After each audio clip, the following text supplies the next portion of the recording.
नमस्कार दोस्तों, इस वीडियो में आपको एग्ज़ाम से रिलेटेड कंप्लीट डिटेल्स मिलेंगी, जैसे क्वालिफ़िकेशन, इम्पोर्टेंट डेट्स क्या रहेंगी, age limit, number of vacancies, application fees और भी काफ़ी इम्पोर्टेंट इन्फॉर्मेशन आपको दी जाएंगी। इम्पोर्टेंट लिंक्स आपको डिस्क्रिप्शन बॉक्स में मिल जाएंगे और अगर आपको ऑनलाइन एप्लीकेशन फिल करने में कोई परेशानी आ रही है तो आप मुझे कमेंट करके पूछ भी सकते हैं। पार्ट 2 में हमने एग्ज़ाम से रिलेटेड कुछ बातें डिस्कस की थी, उसी सिलसिले को आगे बढ़ाते हैं पार्ट 3 में। पार्ट 3 में हम डिस्कस करेंगे important instructions regarding admission certificate, post preference, mode of selection और कुछ इम्पोर्टेंट इंस्ट्रक्शंस, वो हम पार्ट 3 की वीडियो में डिस्कस करेंगे। तो चलिए देखते हैं। बात करते हैं important instruction regarding admission certificate, जो आपका एडमिट कार्ड होगा उसके बारे में। आप एडमिट कार्ड डाउनलोड कर सकते हैं 3 से 7 दिन पहले ही। एग्ज़ाम जब भी होगा आपका, उससे 3 से 7 दिन पहले आप एडमिट कार्ड को डाउनलोड कर सकते हैं अपने रीजनल ऑफिस की वेबसाइट पे जाके। And candidate must bring print out of admission certificate to the examination hall, जो कि आपको ओरिजिनल एडमिट कार्ड आपको लेकर आना एग्जामिनेशन हॉल में। Also it is mandatory to carry at least 2 passport size recent colour photograph, original valid photo ID proof having the date of birth has printed on the admission certificate. जो आपका admission certificate पे date of birth printed है, वही same कोई भी एक original valid photo ID proof आपको लेके आना पड़ेगा एग्जामिनेशन हॉल में। वो फ़ोटो आईडी कोई भी हो सकता है, जैसे आधार हो गया, पैन कार्ड हो गया, ID card issued by university, college, school हो गया, वोटर आईडी, पासपोर्ट। यहाँ पे काफ़ी सारे ऑप्शंस दे रखे हैं आपके लिए। तो आप कोई भी एक original valid photo ID proof ज़रूर लेके जाइए, साथ में 2 passport size recent colour photograph. अगर किसी फ़ोटो आईडी कार्ड पे डेट ऑफ बर्थ मेंशन नहीं है तो उस केस में आप एडिशनल ओरिजिनल डॉक्यूमेंट ले जाना ना भूलें, जैसे मैट्रिक सर्टिफिकेट हो गया, मार्कशीट हो गया, या बर्थ सर्टिफिकेट हो गया, कैटेगरी सर्टिफिकेट हो गया, in proof of their date of birth. And in case of mismatch in the date of birth mentioned in the admission certificate and photo ID to brought in support of date of birth, the candidate will not be allowed to appear in the exam। अगर किसी भी ID में और आपके admit card में date of birth match नहीं हो पाई तो आपको एग्ज़ामिनेशन सेंटर पे अलाउ नहीं किया जाएगा, आपको एग्ज़ाम नहीं देने दिया जाएगा। तो इस बात का ज़रूर ध्यान रखिए, आपके पास कोई भी एक valid original photo ID proof हो जिसके अंदर डेट ऑफ बर्थ मेंशन हो, जैसा कि एडमिशन सर्टिफिकेट में दिया गया है। Next point is post preference. Post preference के बारे में बात करते हैं। ये एग्ज़ाम मल्टीपल पोस्ट के लिए हो रहा है for various ministries, department, offices. तो detailed options for various post and ministries will be taken from candidate either online before document verification or at the time of document verification.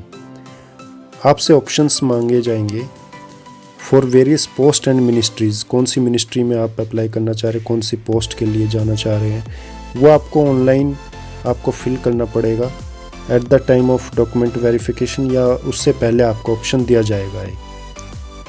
And options confirmed eight the time of document verification. अगर आपने confirm कर दिया document verification के time में अपने options, तो वो treated as final and will not be changed. वो किसी भी सर्कमस्टांसिस में चेंज नहीं होंगे, इसलिए अपने ऑप्शंस केयरफुली एक्सरसाइज करें। नेक्स्ट पॉइंट है requirement of physical standard, physical efficiency test, medical standard for the post of LDC in BRO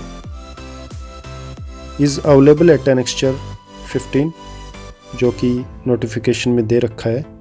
आप वहाँ से इंश्योर करें कि आप सारी कंडीशंस फुलफ़िल कर रहे हैं जो एलडीसी बीआरओ ने मांगी गई है, क्योंकि post once allocated as per merit cum preference of the candidate will not be change subsequently due to failure of candidates to qualify in this standard.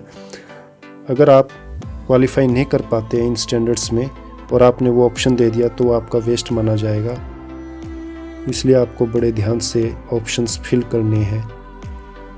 Now let's talk about mode of selection. Candidate will be shortlisted for Tier 2 exam on the basis of their performance in Tier 1 exam. आप Tier 1 में कैसा perform करोगे तभी आप Tier 2 में जा पाएंगे। आपका Tier 1 का मार्क्स डिसाइड करेगा कि आप Tier 2 में जा रहे हैं या नहीं जा रहे हैं। Normalized score of candidate will be used to determine merit and final selection. There will be separate category wise cutoff in Tier 1, separate category cutoffs आएंगे Tier 1 की and subsequent tiers for different post DO, DO grade A, LDC, GSA and PSA. Candidate will be shortlisted for Tier 3 exam on the basis of their performance in Tier 1 and Tier 2. आप Tier 1 और Tier 2 में कैसा perform कर रहे हैं उसी के basis पे आपका Tier 3 में शॉर्टलिस्ट होंगे और आपको मिनिमम 33% मार्क्स स्कोर करना है Tier 2 एग्ज़ाम में। Tier 3 एग्ज़ाम आपका स्किल टेस्ट, टाइपिंग टेस्ट होगा जो कि क्वालिफाइंग नेचर का होगा और skill test in Tier 3 for DO is mandatory for all the qualified candidates. अगर आप डाटा एंट्री ऑपरेटर के लिए अप्लाई कर रहे हैं तो आपको skill test मैंडेटरी है देना। Candidate will be shortlisted for appearing in the document verification. आप डॉक्यूमेंट वेरिफिकेशन के लिए शॉर्टलिस्ट हो जाएंगे। आपकी परफॉर्मेंस कैसी है Tier 1 और Tier 2 में, प्लस आपको स्किल टेस्ट क्वालिफाई करना पड़ेगा as per qualifying standard fixed by commission. Final selection and allocation of ministries उन्हीं कैंडिडेट्स को मिलेगी जो क्वालिफाई हो पाएंगे डॉक्यूमेंट वेरिफिकेशन में and will be made on the basis of their performance in Tier 1 plus Tier 2 में। Tier 1-2 की performance आपको डॉक्यूमेंट वेरिफिकेशन तक लेके जाएगी और डॉक्यूमेंट वेरिफिकेशन आपको फाइनल सिलेक्शन दिलाएगा। Once a candidate has been allocated first available preference as per merit, he will not be considered for any other option. इसलिए बड़े ध्यान से आपको एक्सरसाइज करना है अपने options. The options preference once exercised and confirmed by the candidate will be treated as final and irreversible. एक बार आपने ऑप्शंस कंफर्म कर दिए तो वो फाइनल माने जाएंगे और आप उसको फर्दर बाद में कभी चेंज नहीं कर पाएंगे। तो बड़े ध्यान से ही आपको ऑप्शंस एक्सरसाइज करने अपने। Final allotment of post is made on the basis of merit cum preference of post department of candidate and once a post is allocated no change of post will be made by the commission due to non fulfilment of any post specific requirement of physical medical educational standards. जो भी final allotment होगी post की वो आपकी merit cum preference के ऊपर ही depend, और एक बार आपको पोस्ट मिल गई तो आप उसको चेंज नहीं कर सकते। जैसे इसको एक एग्जांपल की मदद से समझते हैं। मान लीजिए किसी कैंडिडेट ने 1 नंबर पे DO अपनी पोस्ट दे रखी है DO और वो उस पोस्ट पे सिलेक्ट हो जाता है और बाद में if he fails to meet physical medical educational standard of that post, बाद में मान लीजिए वो एजुकेशनल क्वालिफिकेशन के कोई सर्टिफिकेट नहीं दिखा पाता है तो उसका कैंडिडेचर कैंसिल माना जाएगा and he will not be considered for other preference also. उसे 2nd नंबर 3rd नंबर पे जो प्रेफरेंस उसने भर रखी है उसके लिए भी कंसिडर्ड उसको नहीं किया जाएगा। अब बात करते हैं इम्पोर्टेंट इंस्ट्रक्शंस जो कि नोटिफिकेशन में दी गई हैं।